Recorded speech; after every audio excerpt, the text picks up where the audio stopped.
Hi everyone. So we'll discuss about Module 3, that is operational amplifiers and its applications. So operational amplifier, basically it is called as op-amp, and it is used to perform different mathematical operations such as addition, subtraction, integration and differentiation. And it's also used in different applications like filters, instrumentation amplifiers, rectifiers and so on. And 3, so we're going to discuss about introduction to op-amp. So we'll discuss about the pin circuit symbol, block diagram. The next we'll discuss about op-amp input modes. Then we'll discuss about operational amplifiers parameters, that is op-amp parameters. Then application of op-amp, some basic applications of op-amp.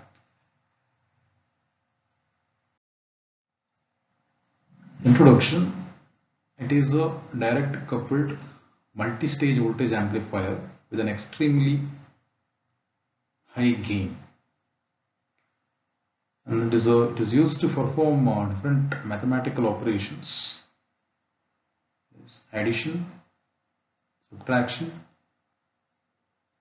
then integration and differentiation and so on. So it is called as operational amplifiers. The figure shows the circuit symbol and circuit model of an op-amp. Op-amp is having two inputs, so inverting input and non-inverting input, and one output, V0, and it requires two power supply, that is plus VCC and minus VE.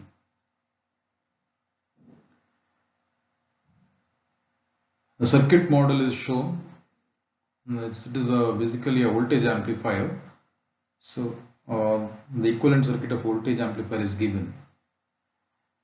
It is having one input impedance, the impedance at the input side, we call it as input impedance Z in.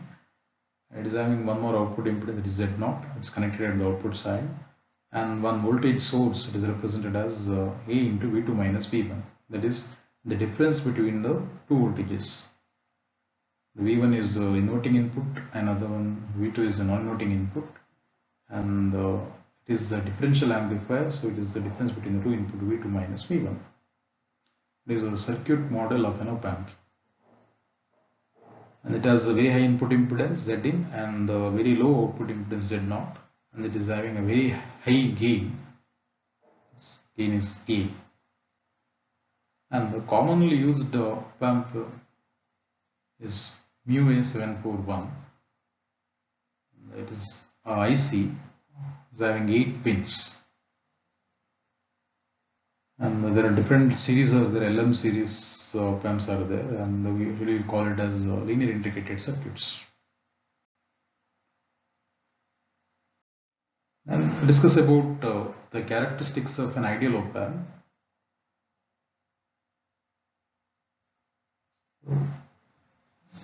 One is infinite voltage gain. The gain of an op-amp is infinity, and infinite input impedance, zero output impedance, zero offset voltage, infinite bandwidth, infinite CMRR, common mode rejection ratio, infinite slew rate, and there is no change with respect to the temperature, so it won't change, this output won't change with respect to the change in the temperature, the output will be stable. The last one is 0 PSRR, power supply rejection ratio. So all these terminologies we'll discuss in op-amp parameters like CMRR, that is common mode rejection ratio, and the slew rate, and the offset voltage, then PSRR, everything we'll discuss in topic op-amp parameters. And if I'll compare with the practical op-amp, The practical op-amp generally is having a high voltage gain. The voltage gain of an practical op-amp is very high. It is in terms of 10,000 and more than 10,000. And input impedance is also very high. It is in terms of mega ohm, more than 10 mega ohm and so. The output impedance is very less. It is in terms of ohms, that is less than 100 ohm. And then offset voltage is 0, and it's but offset voltage it is in terms of millivolt, or in microvolt, and bandwidth is also very large. Slew rate is also a large value, and CMR is also large value for a practical op-amp.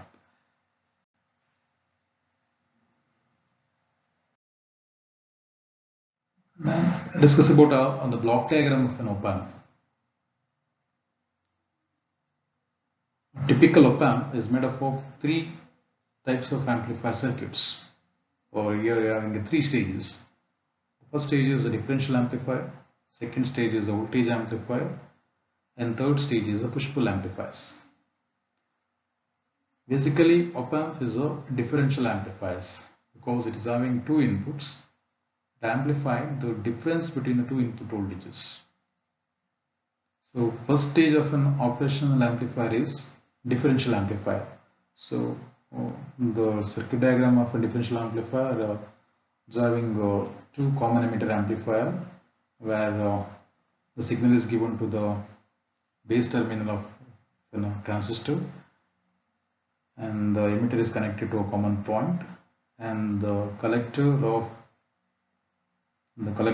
both the transistor is connected to VCC, and will give the signal to the base terminal and will not down the output at the collector terminal. So it is basically a common emitter amplifier, but there it will take the get the output as a difference between the 2 voltages. So it's called as a differential amplifier. Then second stage is a voltage amplifier, and here mainly to improve the gain of an op-amp we'll use this, the voltage amplifier stage. So whatever the output you are getting from the differential amplifier is given to the voltage amplifier. So the voltage amplifier, generally it will amplify the signal. Whatever the signal we were given, the weak signal, that is amplified, you get large signal at the output. So we'll use multiple stages to improve the gain. So that's what the second stage is, a class A amplifier that provides additional gain. Some op-amps may have more than one voltage amplifier stage. And the last one is push-pull power amplifiers. So usually the last stage of any amplifier circuits is in power amplifiers. That is mainly used to withstand the load. And here there is no amplification, but it is actually a power amplifiers, and based on the conversion efficiency, and because the output will be your load, and to stand the load, you are using a push-pull power amplifiers. This is basically it is a push-pull class B power amplifiers. This is an output stage. So this is the internal block diagram of an op-amp. Then we'll discuss about op-amp input modes. The input signal modes are determined by the differential amplifier input stage of the op-amp. So based on the input signal what you are providing to the op-amp, there are different type of modes are there, but basically it is 2 types. One is the differential mode, other one is common mode. Under differential mode, again 2 types. One is single-ended differential mode, other one is double-ended differential mode. Single-ended differential mode means is a simple input. We'll call it as a simple input. We'll give input to the one terminal at a time. So here in the first diagram, we given input to the inverting input, and non-inverting terminal is connected to ground. So output will be the inverted version, because the meaning of inverted and non-inverted means the signal if you will give to the inverting input will give an inverted output. If I will give an input to the non-inverting input, I will get a non-inverted output. But there will be amplification. So one Vin is given, and what about the input to the non-inverting input? It's 0. So Vin minus 0 is Vin. So the amplified output will get at the output terminal. In second diagram, the B, I give an input to the non-inverting input and the inverting input is connected to ground. So again, the difference between the two input is V in only, because one is 0, other one is V in. So V in minus 0 is V in. So you will get the non-inverted output. This type of input mode will be called as a single-ended differential mode. Double-ended differential mode means we will give a signal to both inverting and non-inverting input. For example, we will give a sine wave to the inverting input, then we will give an inverted sine wave to the non-inverting input. So there will be a difference in the phase will be there.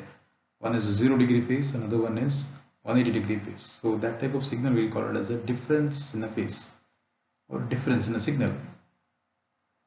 One is going to the maximum, another one is going to minimum. So there will be a difference. And for double-ended differential mode, we'll analyze this by using the superposition principle. First, we'll consider one signal, other signal will connect to the ground, that will note down the output. Then we'll connect, we'll make inverting input as ground and non-inverting input will give the input, and we'll note down the output. And then we'll add the output by using the superposition principle. That is, we'll take the combination of input, and at the same time, output side also we'll take the combination of output. We'll add it and we'll note on the corresponding output, so that there will be amplification will be there. So that is called as a double-ended differential mode. As the name itself indicates, I give a signal to the both inverting and non-inverting input, but input will be, there is a difference, the difference between the two signals. So this is about double-ended differential mode. Third one is the common mode.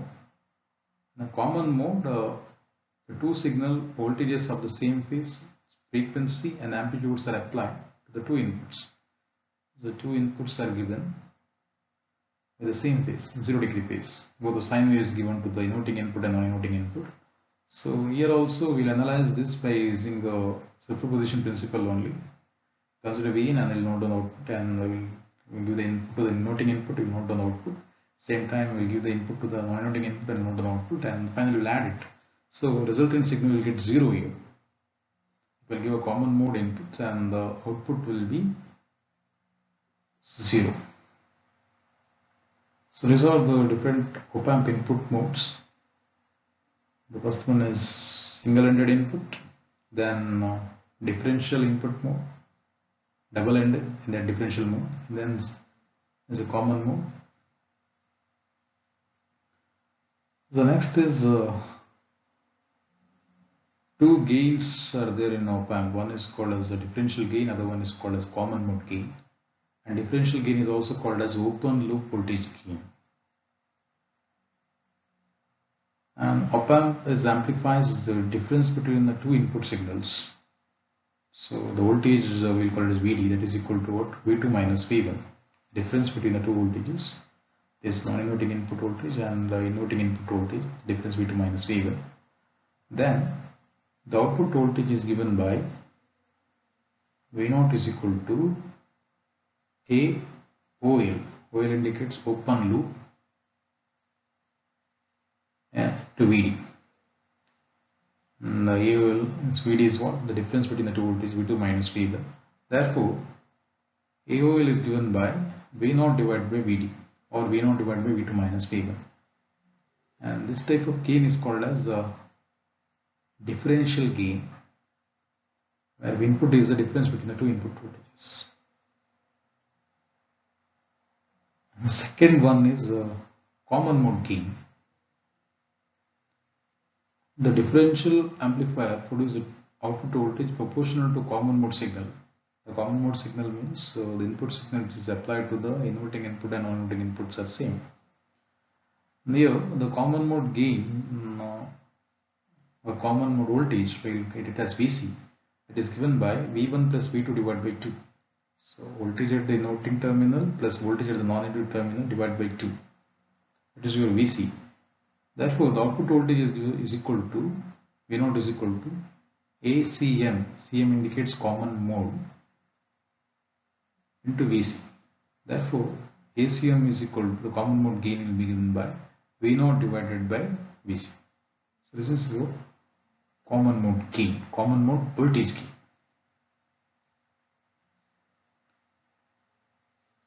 This is about the two gains, that is the differential gain, another one is common mode gain.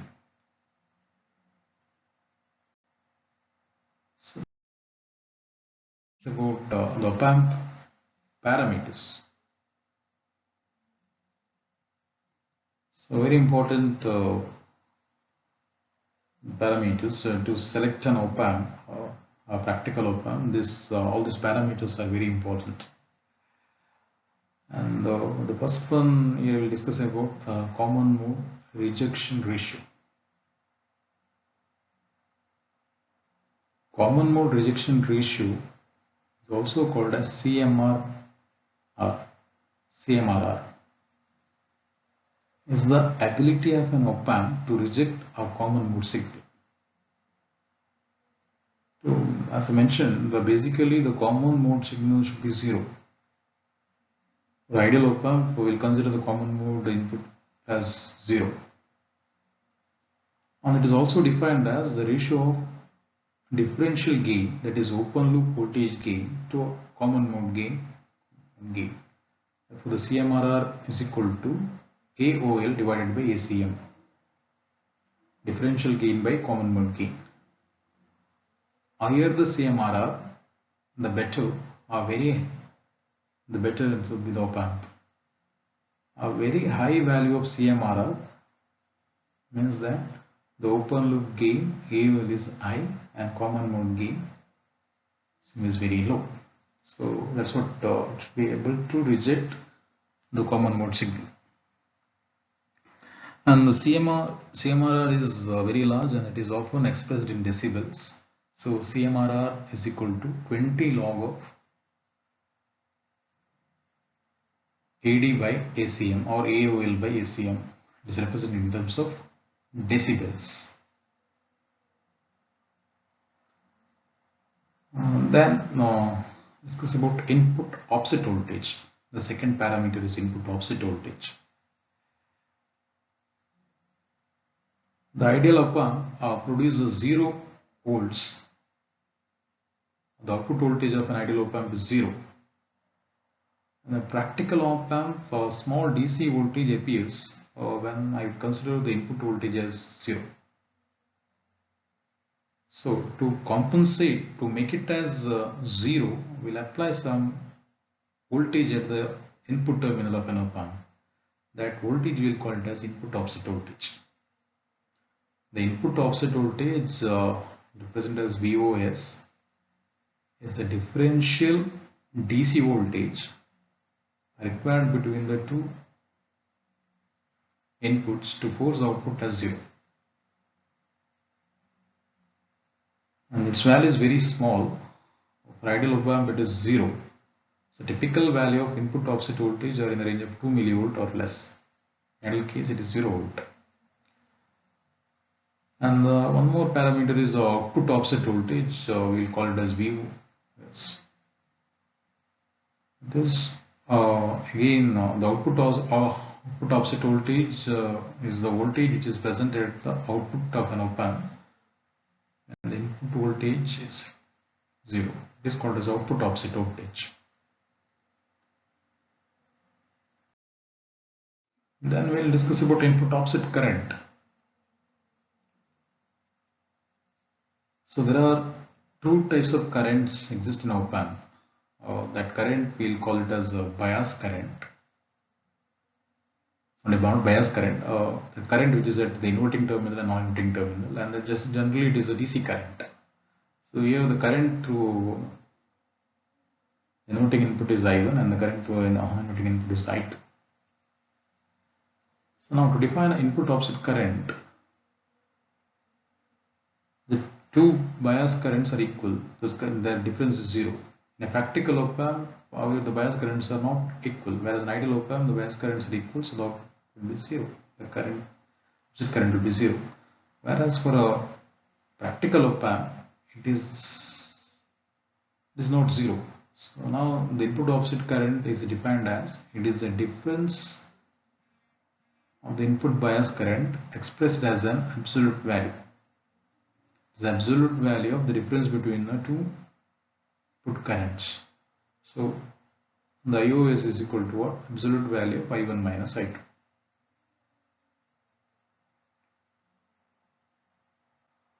So only the bias current or offset current is positive value because we'll take the absolute value of that. The next is input bias current. Input bias current is the average of the two input currents of the op-amp. It is calculated as follows. The I bias is equal to I1 plus I2 divided by 2. This is the average of the current which is entering into the inverting input and non-inverting input. And its value is very small. Again, as I mentioned, the current I1 is in terms of microamps or milliamps, or I2 also in terms of microamps or milliamps. And if you take the average of that, it is I1 plus I2 divided by 2. And that will be shown in the figure, the input bias current.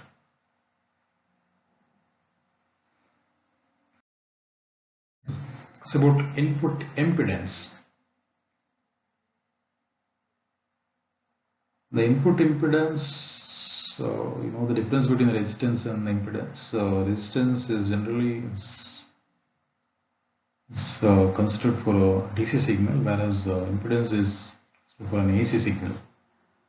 The input impedance means it's the resistance measured at the input terminal of an op-amp, or it is the resistance observed from the input terminal of an op-amp. And here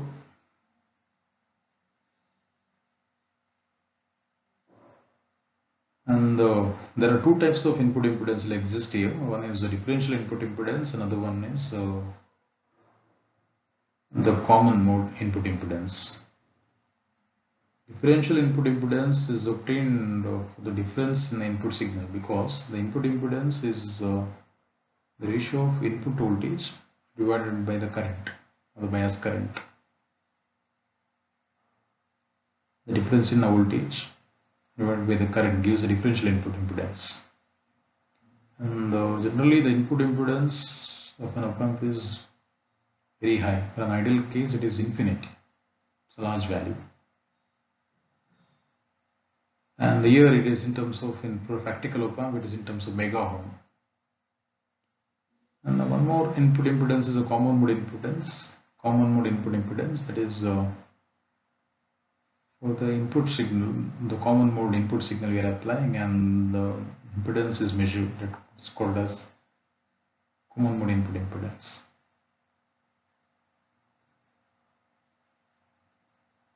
So on that input impedance and the output impedance and the circuit symbol, that circuit model, what it is there, it is shown there. Input impedance, the resistance which is coming to the input side. We'll denote it as Z in, and output impedance, the output side is Z naught. Again, the next parameter is output impedance. The output impedance is a resistance measured at the output terminal of an op-amp, and it is denoted as Z naught. And for ideal case, it is 0. For a practical op-amp, it's a small value. It is in terms of 10 ohm or less than 100 ohm. The next parameter is a slew rate, and the slew rate is mainly used to determine the change of output voltage with respect to time, and it is considered for the it's explained with respect to the input voltage is step input voltage. The step input voltage means your constant voltage, that is the DC voltage, and we'll measure the changes with respect to the output voltage. So it is defined as, slew rate is defined as the maximum rate of change of output voltage in response to a step input voltage. So the slew rate is given by change in output voltage by change with respect to time. So where V naught is equal to plus V max minus V max, that's maximum voltage. And the unit of slew rate is volts per microsecond, that is V per microsecond. And again, its value is large. For ideal op amp, it is infinity, and the practical op amp, it's a large value.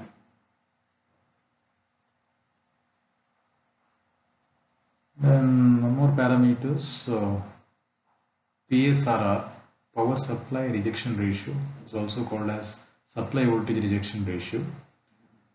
It is the change of output voltage with respect to supply voltage. It is delta V naught divided by delta V. So change, there is a change in the voltage with respect to supply voltage.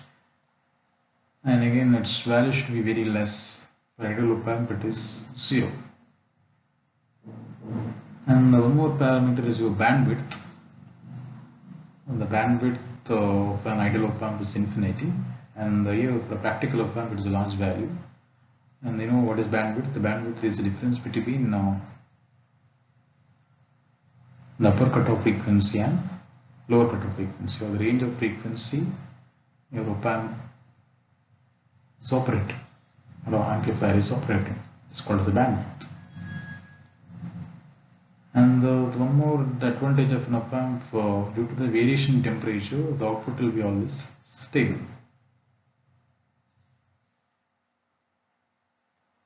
Now, it's about the op amp parameters. Very important, because to select an op amp, we should know the different parameters like CMRR, input offset current, input offset voltage. And then we should know the input impedance, then output impedance, the slew rate of the op amp, and everything. Now, in today's session, today's class, we discussed about introduction to the op amp. Basically, the op amp is the high gain differential amplifier. It's used for different mathematical operations like addition, subtraction, integration, and differentiation. And it is having two inputs, that is inverting input and non-inverting input, and one output. And it requires power supply, that is plus VCC, dual power supply, that is plus VCC and minus VCC.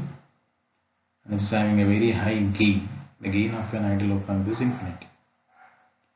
And then we discussed about the block diagram of amp. In the block diagram, there are three stages. The input stage, it is a differential amplifier. Then second stage is a voltage amplifier, and third stage is your power amplifier, optional power amplifiers. And then we discussed about characteristics of an ideal op amp, different characteristics, and we compared with the practical op amp, the ideal case and practical op amp. And we discussed about the op amp input modes. Basically, there are two input modes. One is a differential input mode, other one is common mode input mode. And the differential input mode, again two types. One is a single-ended input mode, another one is double-ended differential input mode. And the common mode input is common signal is applied. Then we discussed about two types of gain. One is differential gain, AD, and another one is common mode gain. And then we discussed about the parameters of an op amp, CMRR, then input offset current, then input offset voltage, and input bias current, input impedance, output impedance, slew rate, the PSRR. So we discuss different parameters. So then next class, like the operation of an op amp. The operation of an op amp we'll consider. And if I'll give a signal to the inverting input of an op amp, I'm expecting output as inverting in. Output is inverted version of the input signal. So suppose if I'll give a sine wave signal, the 0 degree phase, and output will be a 180 degree phase shift. But the gain, there will be output will be amplified. Similarly, if I give the input to the non-inverting input, the output will be non-inverted version, that is operation of an op-amp. And there are two types of gain is be there. One is open loop, okay, which gain. Other one is a closed loop gain. And the open loop gain is generally for an ideal op-amp is infinity, and the closed loop gain will use feedback in this circuit, because we'll use generally we'll use a negative feedback. So all these topics we'll discuss in the next sessions and all. Thank you.